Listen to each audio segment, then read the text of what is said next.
nuestra responsabilidad. Seguimos presentando la revista informativa Democracia. 8:46.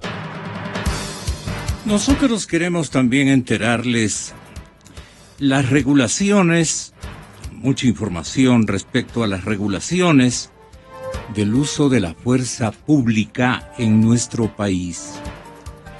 Vamos a evaluar los formatos de marchas, las diferencias con las movilizaciones, al tenor de leyes que están convalidadas por acuerdos con Naciones Unidas. Aquí no han dicho una sola sílaba, ni las Fuerzas Armadas, ni la institución policial, peor los ministros de gobierno o interiores, como ahora. Así es que por todo lo que está ocurriendo, por todo lo que está pasando en muchas familias del Ecuador, residentes en Quito y en otras latitudes, van a ustedes a obtener información de primera mano, como una especie de testimonio. Salvador Quispe, el presidente de la Ecuarunari, conocimiento de causa por sus exfunciones en el Ministerio de Gobierno, el doctor Ricardo Camacho, y como dirigente político, el respetable intelectual doctor César Mantúfar. En contados instantes siempre quisiéramos hacerlo lo más rápido y lo mejor posible. Algo nos falla, pero bueno, está China acumulando este momento, esto ya para mis invitados, el doctor Calero, el respetable presidente del Foro de Opinión Petrolera, Jorge Pareja Cucalón, y para Fernando Villavicencio, que nos viene a obsequiar, cabe también una cuñita, un especial de Focus sobre el economista con Geno, el economista. Mucho que leer y mucha verdad. Además la primera plana la portada está muy interesante. Bueno, el título de este estudio es Correa y el socialismo de los ricos. Atractivo el nombre de la obra de opinión y de comentario de lo que está ocurriendo en nuestro país y de lo que ha venido ocurriendo en los últimos 8 años. Señoras y señores, le preguntamos al doctor Luis Calero a partir de este instante, el amigo que nunca falla, es el amigo que nunca falla. ¿Quién podría ser, no? Es China. China se convirtió desde el año 2007 en el salvador de las finanzas ecuatorianas. Esto dice Javier Montenegro Fernández, el colega compañero en Diario Expreso, que ha hecho este trabajo interesantísimo, muy bien logrado. Solo en deuda bilateral, considerada así por el Ministerio de Finanzas, Ecuador acumula haberes por $5.365 millones. Eso le debemos. El 26,4% de toda la deuda que el Estado ecuatoriano tiene y mantiene con otros países hasta este mes de octubre.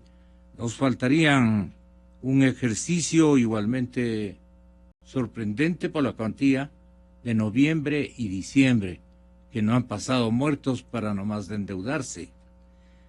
Entonces estaríamos en una cifra cercana a los $6.000 millones. El monto podría crecer considerablemente. El ministro de Finanzas, Fausto Herrera, anunció en noviembre que Ecuador recibirá créditos por $2.000 millones en este mes. Y hoy le tenemos en pleno viaje con una comisión, con unos invitados. Sí, gracias, doctor Calero.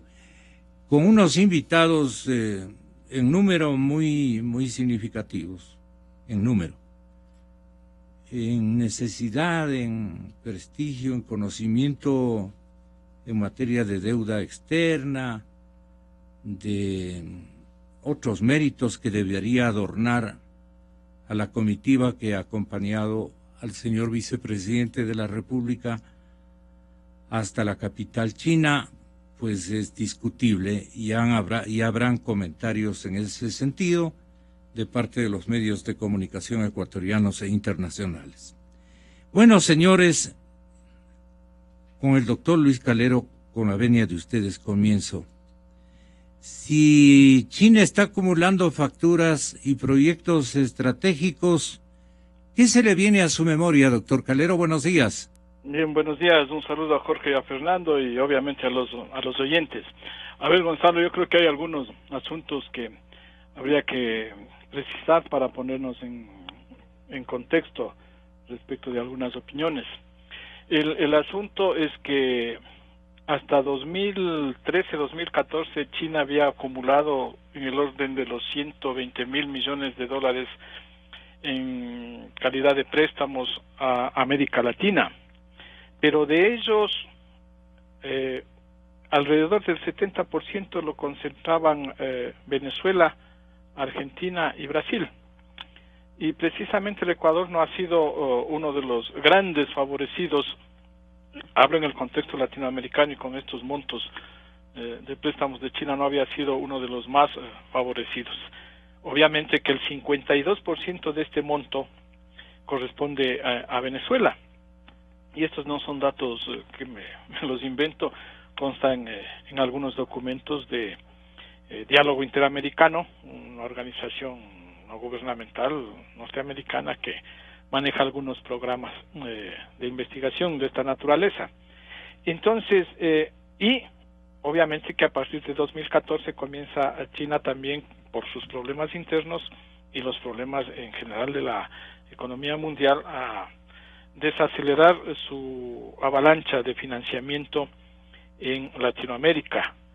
Y obviamente el Ecuador también comienza a tener dificultades en el orden en cuanto a conseguir créditos y financiamientos por parte de China. No nos olvidemos que en este mismo año se anunciaron una visita presidencial a inicios de año, en enero, que se habían conseguido créditos por más de 7,500 millones de dólares. Y me parece que a la fecha la realidad en cuanto a desembolsos es mínima. Sí. Entonces es un primer elemento que habría que considerar. Un segundo elemento... Perdone, doctor, está acumulado 5,365. Sí. Pero sí, recordando lo que nos dijo hace muy pocos días el señor ministro de Finanzas, él decía que va a recibir créditos por 2,000 millones de dólares procedentes de el Asia. Bueno, esperemos a ver si los consigue. Mire, Gonzalo, el segundo elemento que hay que considerar... Pero estamos en 7,000, solamente bueno, eso quería referir. Ya, de todas maneras, 7,000 versus 120,000 millones no es de mayor significación, digo en el contexto latinoamericano. Claro. Obviamente que en los montos que manejamos nosotros internamente es significativo. Mire, el segundo elemento que hay que considerar de esta visita, de esta nueva visita, no sé si es tercera o cuarta visita oficial de una delegación. Debe ser más. A China en este año.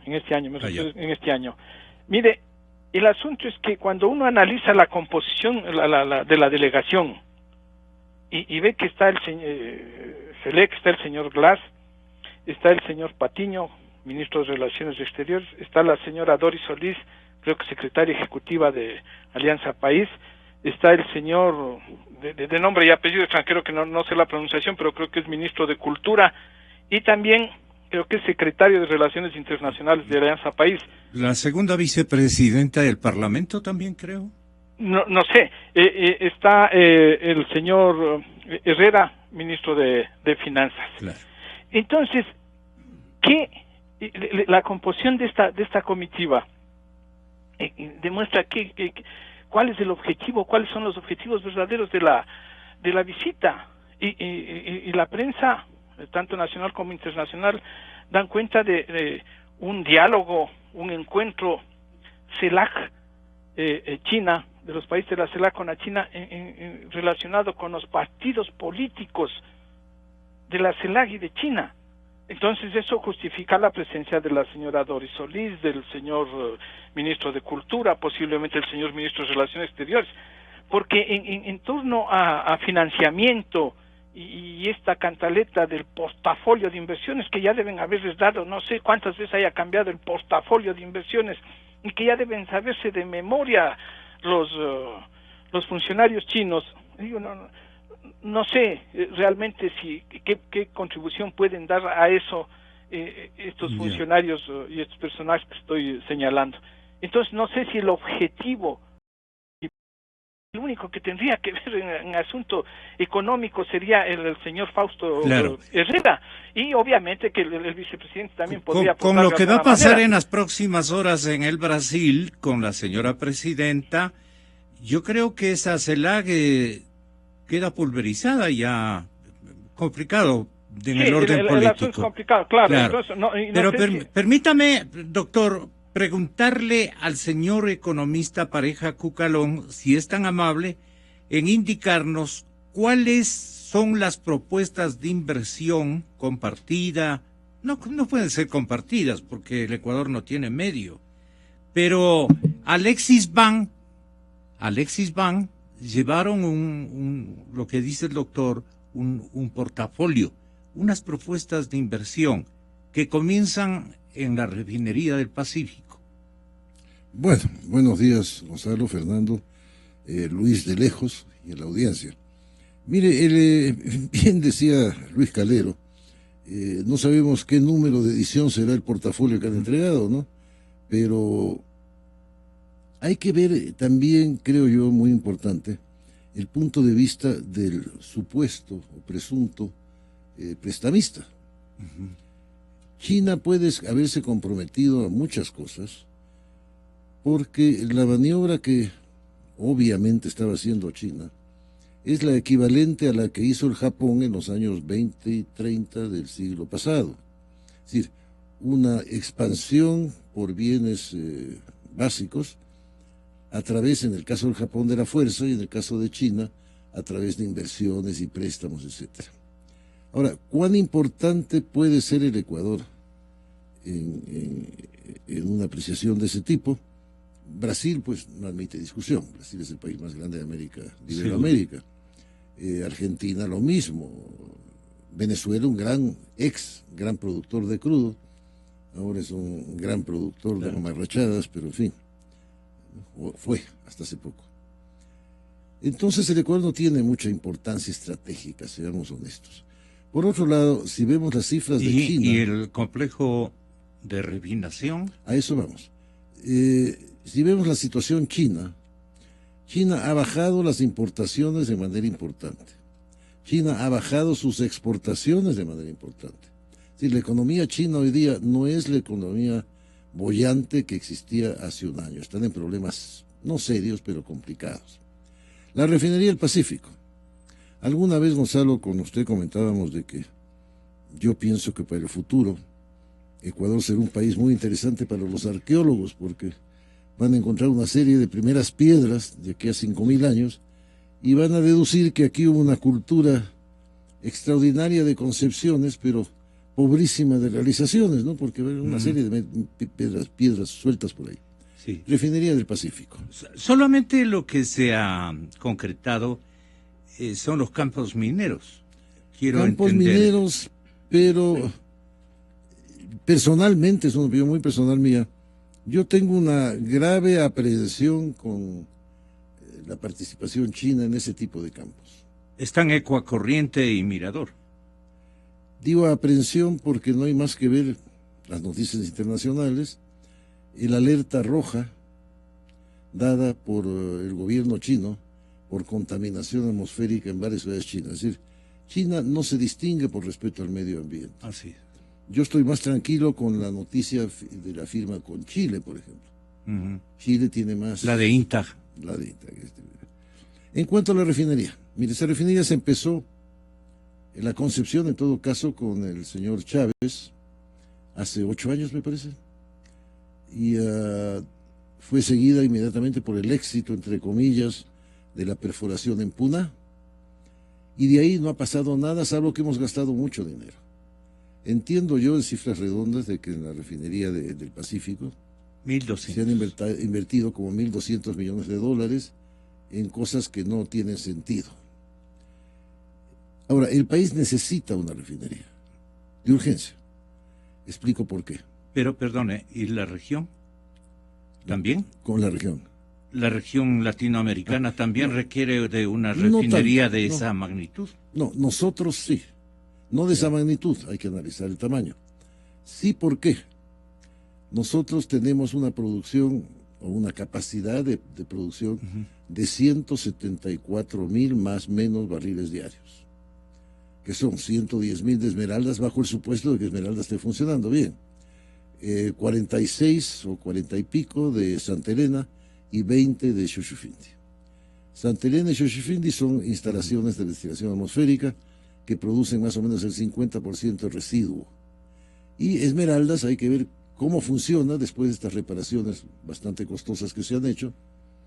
Pero en todo caso, no tenemos más capacidad. No solamente el precio de las modificaciones, rehabilitaciones que se hicieron resultaron onerosas, sino también los últimos para poner en funcionamiento también son caros. Bueno, el tema de auditoría sobre la refinería tendrá que resolverse y alguien tendrá que intervenir a determinar los costos, cuánto se pagó y por qué se pagó.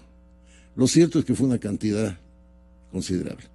Pero me refiero a capacidades, Gonzalo. El país tiene 174,000 barriles diarios de capacidad de carga de refinación. Esmeraldas, entiendo yo que ha aumentado, o aumentará, perdón, en algo su rendimiento de productos livianos, en algo. Pero Santa Elena y Shushufindi no. Entonces, esa es la oferta nacional de carga. La demanda de carga va creciendo 6 a 8% anual y requerirá en los próximos 6-7 años una cantidad equivalente entre 16 y 20 mil millones de dólares de importación de productos para poder satisfacer la demanda interna. Y no hay manera, si empiezan hoy día, es un cuento de hadas, por supuesto, a hacer la refinería, sea la de Monteverde, de Aromo, o alguna nueva, estamos hablando de 7 años plazo.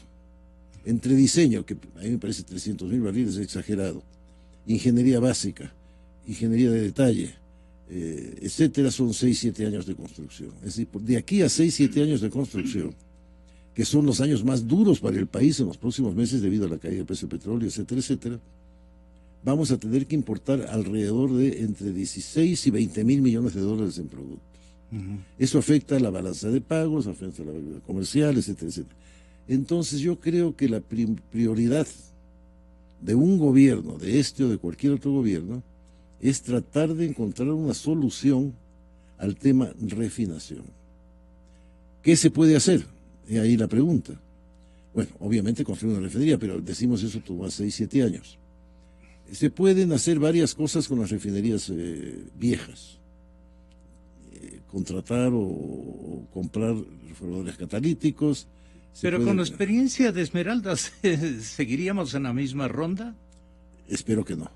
Honestamente espero que no. Sí. Pero si se hace esta famosa ley que fue vetada ayer o antes de ayer, de las alianzas público-privadas, quizás se pueda conseguir una empresa privada que se interese. Claro. Digo como ejemplo, no lo propongo, como ejemplo de alternativas. Otras alternativas pueden ser refinerías modulares, que en Rusia tiene una tecnología muy adelantada de eso, y Alemania también, y Estados Unidos. Después hay que tener un régimen adecuado de funcionamiento de las refinerías, ponerles crudo que vale la pena. Si yo le pongo a la refinería de Esmeraldas 23 o 24 grados API, su rendimiento va a ser malo. Si pongo yo 28 grados API en la refinería de Santa Elena, el resultado va a ser menos malo, pero malo, porque va a arrojar una mitad, unos 20 y pico mil barriles diarios de un residuo que no tenemos que hacer con él. Y lo mismo Shushufindi, de los 20.000 barriles diarios de capacidad, 10.000 son residuos de mala calidad, con gran contenido de vanadio, de azufre, etcétera, etcétera, que se reinyecta en el oleoducto, rebajando la calidad de exportación del crudo. Tampoco el petróleo del socio de Venezuela es bueno. El petróleo de Venezuela. El que potencialmente lo traigamos desde Bueno, el Orinoco. Eso es lo que ellos querían. Eso es lo que los venezolanos querían, ¿no? Quería Chávez. No sé si Maduro. No, él siempre habló del Orinoco. Orinoco, mezcla Orinoco de 32 grados API, esa era la idea. Pero, Gonzalo, es que la gente no se da cuenta de las cosas porque no conoce del sector. Claro. Una refinería como la se proyectó, de 300.000 barriles diarios, requería un tanquero de 300.000 barriles todos los días, para simplemente alimentarla de crudo.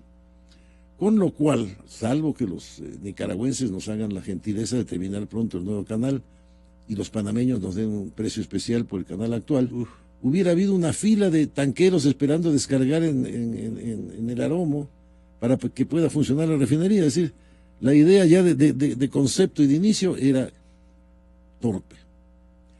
Pero aparte de eso, Gonzalo, hay que hacer algo por el país porque vamos a importar una cantidad enorme de dólares en combustibles. Y el vicepresidente Glass, ¿con qué elementos contaba don Fernando Villavicencio para persuadir, entusiasmar y lograr que la nación asiática, la China, diga, sí nos interesa la ubicación de la refinería, costas del Pacífico, se hizo con esa intención, aquello está bien visualizado estratégicamente hablando?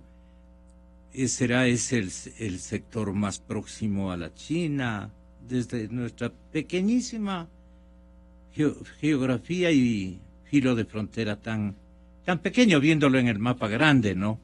Entonces, eso lo dejemos a un lado.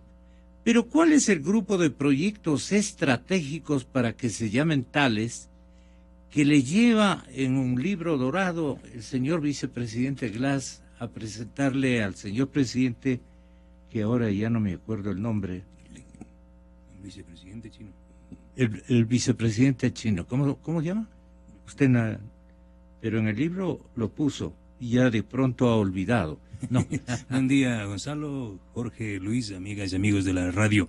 Conozco de cerca la agenda que está cumpliendo el vicepresidente Glass y esta gorda delegación. Están en una especie de romería internacional, ahogados por la crisis, buscando de rodillas dinero para salvar sus proyectos estratégicos y la caja fiscal. Ellos se han reunido ya, y entiendo que hoy también cumplen otras reuniones, con Sinohydro, que es la compañía china que maneja la construcción del proyecto Coca-Cola Sinclair.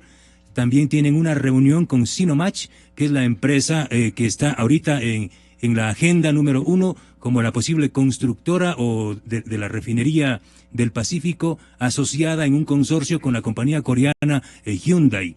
También el vicepresidente Glass y esta delegación tienen reunión se han reunido ya se reunieron con el Exim Bank. Con el Exim Bank, con el Banco de Desarrollo de China, CDB, con el Banco of China, Banco de China, que es otro banco, porque más o menos en la idea que tienen, de lo que yo conozco, debía firmarse el 30 de noviembre del 2015, es decir, hace aproximadamente 15 días, 20 días, debía firmarse ya un convenio previo entre Sinomach, Hyundai y el Banco de China para posiblemente financiar la construcción de la refinería del Pacífico.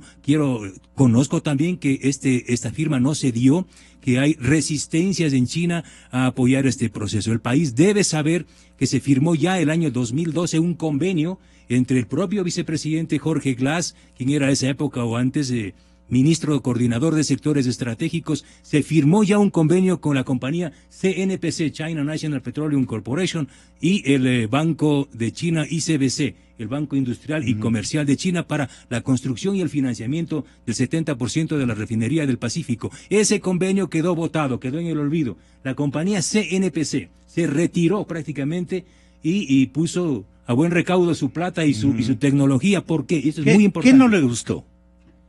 Hay un estudio de la compañía Wood Mackenzie, contratado por el Ministerio de Recursos Naturales del Ecuador, que señala esto. La compañía CNPC le exige al gobierno del Ecuador que certifique la existencia de reservas probadas en los campos ITT, Pungarayaco, en las nuevas reservas posibles de la cuenca Oriente Centro Sur. Y la conclusión es de que no hay reservas. Entonces, CNPC se retiró. Sí, se retiró y el ICBC se retiraron porque el Ecuador no cuenta con reservas para poder que justifiquen una refinería reservas suficientes como para una instalación tan grande. El país tiene reservas máximo para 10 y 12 años de petróleo, y una refinería se construye, entiendo, con un proyecto a 50 años plazo. Medio siglo, por Es lo decir, menos, claro. no habrá, ya no había la posibilidad de financiamiento del CNPC y el Banco Chino por estas consideraciones. Sobre esta base es que CNPC exigió a las compañías, al Ecuador, y a la compañía mixta Refinería del Pacífico que modifique la capacidad que se había diseñado ya de 300.000 barriles y que baje a 200.000 barriles. Efectivamente, Gonzalo, este proyecto de refinación nació por iniciativa e interés geoestratégico del expresidente ya fallecido Hugo Chávez Frías.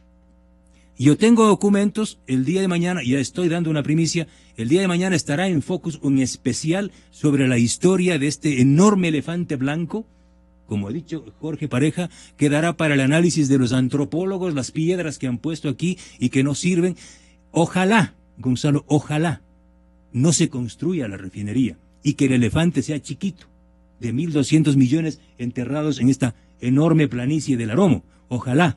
Porque si llegan a permitir que el elefante crezca y el país se endeuda en 8.000 millones de dólares, nuestros hijos y nuestros nietos tendrán que cargar con el peso de este enorme elefante.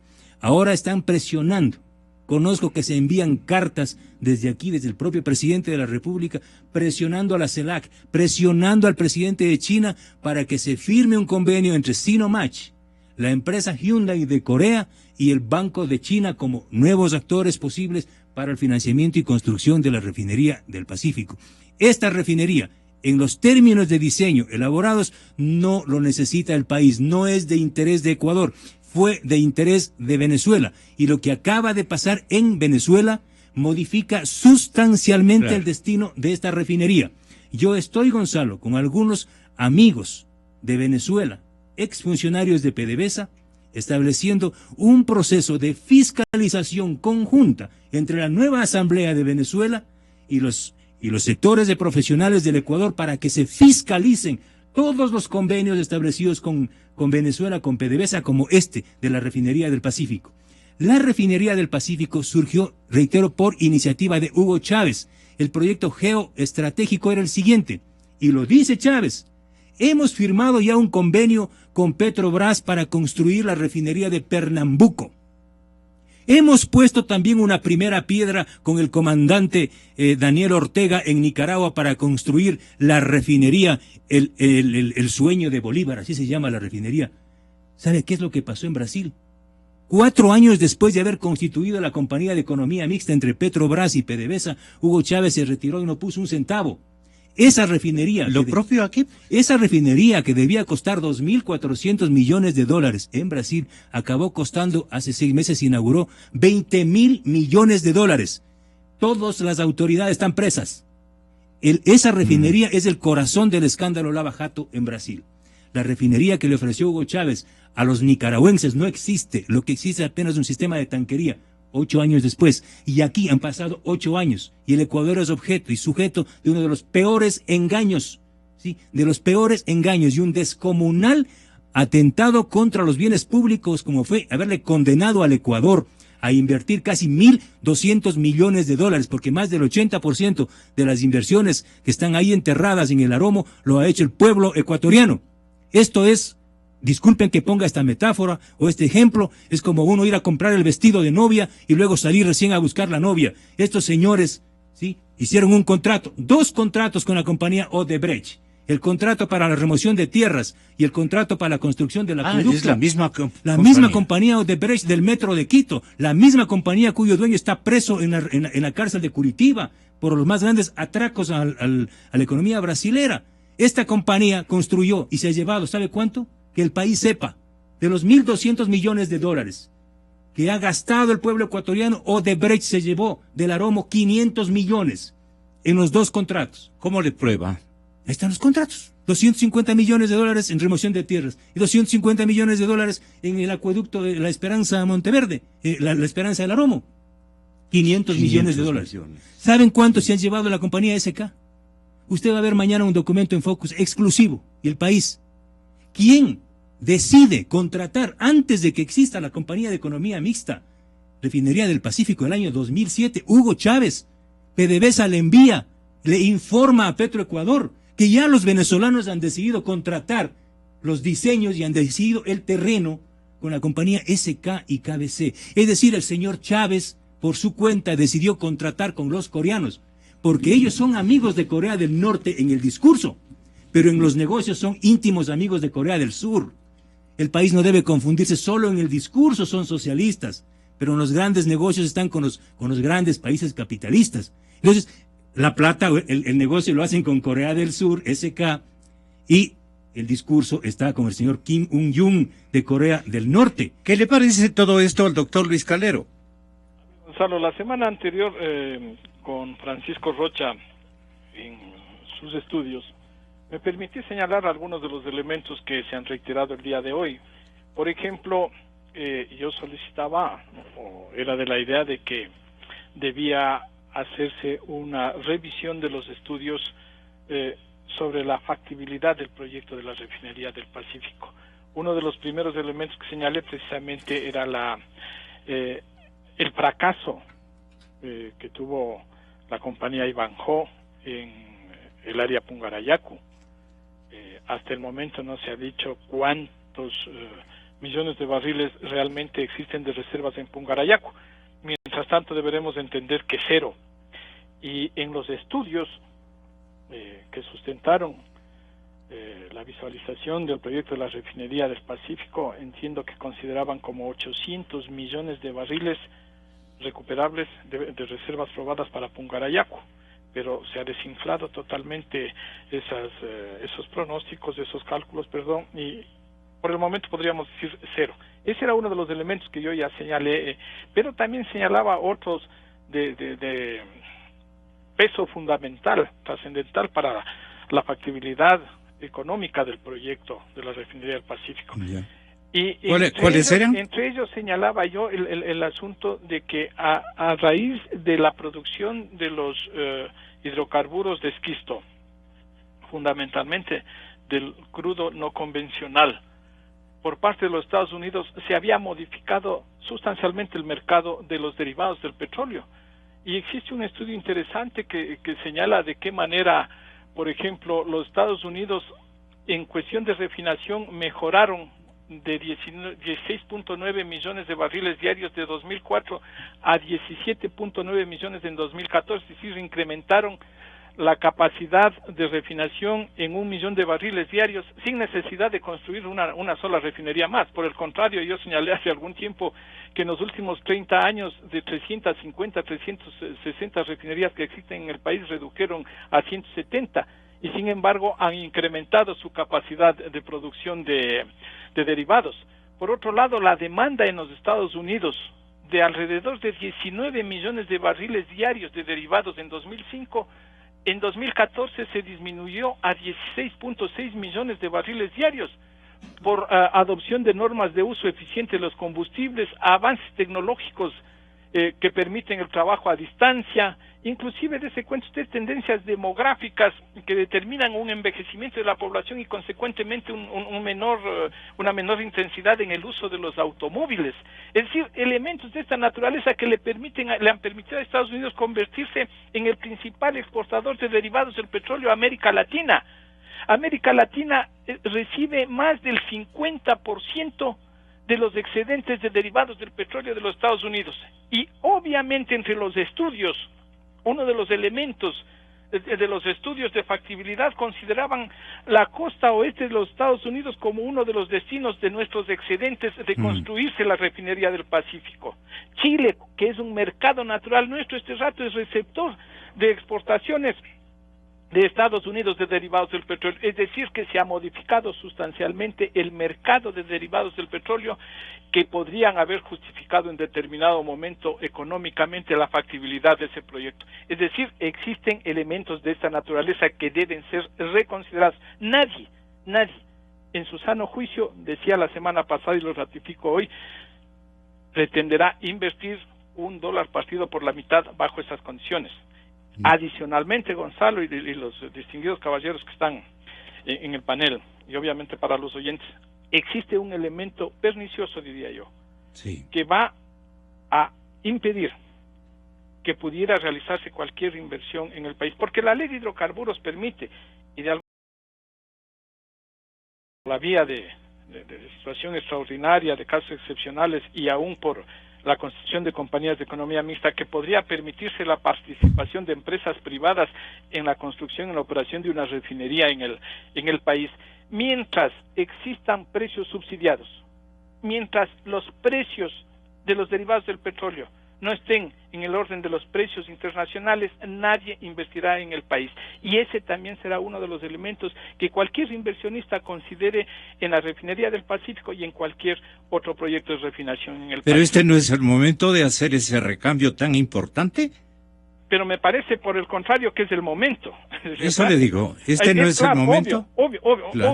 Obvio. Para mí es uno de los elementos que tiene que ser decidido considerado por el presidente en vez de estar hablando de política. Si se quiere solucionar el problema de importación, el problema de déficit de la oferta de derivados del petróleo, existen alternativas. Algunas señalaba Jorge Pareja, yo mismo señalé la semana anterior alguna. Se habla mucho y existen, y en realidad existen estudios que determinan que por este tipo de intervención de nuevo de la nueva situación de los derivados en los Estados Unidos, algunas refinerías en el Caribe se han cerrado.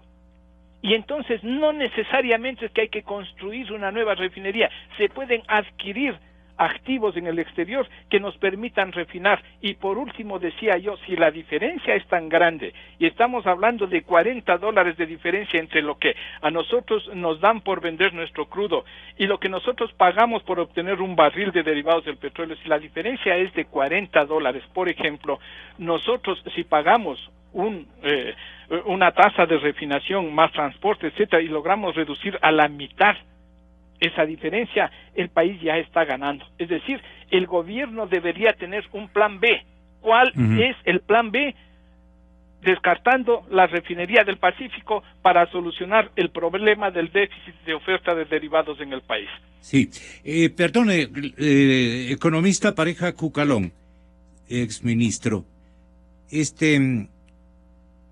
entiendo que va a costar Coca-Cola Sinclair una cifra superior a $2,000 millones, toda la construcción, para una producción o una potencia, como haya que llamarse técnicamente, de 1.500 megas. El asunto es que por esos 2,000 millones, el Exis Bank, precisamente, ha dado hasta este momento 1.682 ha sido la contribución del Exis Bank, 1.682 millones. Y por eso pasa en poco tiempo a comandar la operación. O sea, va a tener el predominio en la administración de ese proyecto Coca-Cola Sinclair. ¿Por qué el señor presidente tiene confiadas esperanzas de que el Coca-Cola le va a resolver el problema económico financiero, si esto más bien por asegurarse lo que ha invertido lo va a manejar precisamente el Exis Bank, o sea, China? Mire, Gonzalo, aparte de quién lo maneje y por qué razones hay detrás de todo ello, hay que preguntarse muy sencillamente. Yo creo que el señor presidente está mal informado. Él ha puesto una esperanza extraordinaria en Coca-Cola Sinclair que va a reducir la demanda de diésel. Inclusive ha dado cifras que no las recuerdo de memoria en este momento. Bueno, lo que va a reducir es la demanda de diésel en las empresas termoeléctricas, que es apenas una fracción de la demanda del diésel. El resto, salvo que piensen conectar a los camiones algún enchufe en alguna parte, y a los buses y a las pues seguirá exactamente igual. Es decir, el problema del diésel, que es el problema de petróleo, mayúsculo, no se soluciona con Coca-Cola Sinclair. Enhorabuena que haya la energía hidroeléctrica, pero yo creo que el país tiene que enfocarse en solucionar problemas inmediatos. Lo que se viene, Gonzalo, en los próximos meses, el próximo año, es una avalancha muy dura para el país. No hablemos del gobierno, hablemos de Gonzalo, de Fernando, de Jorge, de Pedro, de Rodrigo, de todos nosotros. Es una época muy dura para el país. Sí. Y que requiere pensamiento claro y acciones claras también. Una de ellas es el problema de combustibles. Ya casi no hay subsidios, yo creo que es el momento de quitar los subsidios. Prácticamente ya la gasolina se vende en partes de Estados Unidos a precio menor del que se vende en el Ecuador, con excepción del estado de California, sí, que tiene ciertas condiciones especiales. Pero fíjese usted, el diésel no. El diésel sigue estando fuertemente subsidiado. El diésel cuesta más o menos lo mismo que la gasolina, aproximadamente. Pero el diésel sí está muy subsidiado. ¿Y Coca-Cola resolvería aquello? En una pequeña parte del consumo de las termoeléctricas, nada más. Como le decía Gonzalo, yo no conozco de una tecnología que existe en el Ecuador hoy día para enchufar un camión de 14 toneladas a la entrada de la casa y que funcione en vez de diésel con la energía de... No hay, eso no existe en el Ecuador. Entonces, todo el consumo del transporte, de los medios de transporte que utilizan diésel, todos los hornos, fíjese en cerámica, en cemento, son hornos que funcionan con diésel. Pueden cambiarse a gas natural o gas licuado, pero funcionan con diésel, no funcionan con electricidad. Usted trata de enchufar un horno de que tiene que llegar a 1200 grados centígrados al enchufe de la esquina y no consigue 1200 grados por nada. Es decir, la solución está en las termoeléctricas, la solución que piensan, pero el resto seguirá vigente. Entonces, el problema del diésel es muy serio y hay que acabar con el subsidio o hay que inventar, hay que idear una cosa. Debemos enmarcarnos dentro de, inclusive el concepto de la reunión de París, en buscar sistemas para ahorrar energía o para tener fuentes alternas de energía. Por ejemplo, lo saco del sombrero, los planes de vivienda de clase media, baja y baja. ¿Por qué no financiarlos de una vez con paneles solares para ahorrar energía? Por ejemplo, todo el transporte pesado que entre Guayaquil, Durán y Quito, de bienes no perecibles y de bienes de consumo de Cayambe y Latacunga a Quito, ¿por qué no se hace por tren en vez de hacerse por camión? El costo por transporte de tonelada es mucho más bajo con un tren que con un camión. Digo, por ejemplo, pero alguien, en vez de estar viajando a China, que es un país tremendamente interesante, un país que nos tiene mucho que enseñar, 6.000 años de historia y civilización. Imagínese. Ahí me encantaría ir a China de nuevo, alguna vez estuve por ahí. Me gusta la comida china, he leído a Lao Tse, que dicen que no existió, he leído a Confucio, hay extraordinarios poetas, es un país extraordinario. Pero primero dediquémonos a ver qué es lo que pasa en el país y qué podemos hacer por el país. Buen consejo para Carondelet especialmente. A ver, Fernando Villavicencio, lo último. ¿Qué puede aspirar el vicepresidente Jorge Glass? ¿Encuentro de alguna alícuota de nuevo endeudamiento para solucionar parte de la iliquidez que predomina en este momento? ¿O ya seguras confianzas que en rueda de prensa se procesan por parte de la gente, pero vienen unos nuevos 6 meses, un año, en que se silencia esto? No hay interés en materia petrolera porque este momento no hay un boom en ninguna parte del mundo. Y esto va a durar algunos meses, seguramente por sobre el año, por lo menos. Entonces, ¿qué hacemos en China? Y a la final, un viaje tan oneroso no reporta por retornos satisfactorios para el país. Bueno, en realidad, de todas las delegaciones amplias, gordas que viajan, casi no negocian ellos los contratos. Ellos tienen una empresa, una consultora gringa, radicada en Miami, que se llama Hogan Lovells, con el señor Miguel Saldívar, un venezolano gringo. Él es el que lleva los portafolios. Él es el que lleva los contratos en español, en inglés y en chino. Es decir, los de aquí van acompañando, van a las cenas, yo conozco que están cenando, conozco hasta que le han robado el teléfono celular al señor Patiño en un mall de Pekín, el que anda sin teléfono. Le han robado ayer, creo, o antier. Pero bueno, ya de recuperar un chino. Él no usa teléfonos chinos. Pero bueno, también están desesperados. ¿Cuál es su tecnología para ubicarle al señor Patiño hasta en el mall? Tengo un amigo. Allá. Tengo un amigo. Ellos saben. Termina, Fernando. Están desesperados porque tampoco cuajó y no está cuajando el acuerdo con PTT Tailandia. Yo le exijo al ministro de Finanzas y le exijo a Herrera, a Carlos Pareja Yanuseli, que le digan al país cuál es el banco que está atrás de la preventa petrolera con PTT Tailandia. Recuerde usted, Gonzalo, y yo le pido que me dé otro espacio para hablar de esto y de Refinería Esmeraldas. Encantado. Mire, ellos anunciaron al país una nueva preventa petrolera con PTT Tailandia con 116 millones de barriles que le entrega el Ecuador y a cambio nos entregan 2.500 millones de dólares. Dijeron que habían ingresado ya en agosto de este año 500 millones, pero hasta el día de hoy no nos dicen quién es el banco. Digan el nombre del banco. Yo conozco por mi amigo, ¿sí? No es garganta profunda, yo conozco por mi amigo que están negociando y estaban negociando la cobertura de esta preventa con Goldman Sachs, este famoso y ogro banco de las grandes quiebras de los Estados Unidos. Estaban negociando la cobertura financiera. Pero parece que no les fue bien, que ahora están justamente en estos días de diciembre, están moviendo cielo y tierra y otras gordas delegaciones a la capital de Tailandia para negociar con un banco tailandés. El nombre es medio raro, no lo tengo aquí, pero si usted me da otro espacio podemos hablar. Y le exijo al ministro de Finanzas y al vicepresidente Glass que le digan al país el nombre del banco.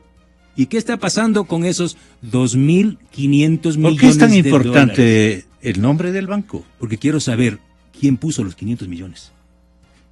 ¿Quién puso los primeros 500 millones? Si no tienen todavía el banco. ¿Quién puso los 500 primeros millones? Otro. En el portafolio que lleva el señor Glass, mejor dicho, Hogan Lovells, porque el señor Glass ni siquiera sabe inglés. En el portafolio de proyectos que lleva Hogan Lovells a China, consta la búsqueda de financiamiento para la explotación del ITT, porque Petroamazonas está quebrada. Petroamazonas es una empresa quebrada y quiero denunciar al país que este rato están negociando con la compañía Schlumberger la entrega del campo Auca, porque la deuda que tiene Petroamazonas, el gobierno del Ecuador, con las compañías de servicios específicos, 2.800 millones de dólares. Y que me refuten, que vengan y que me refuten.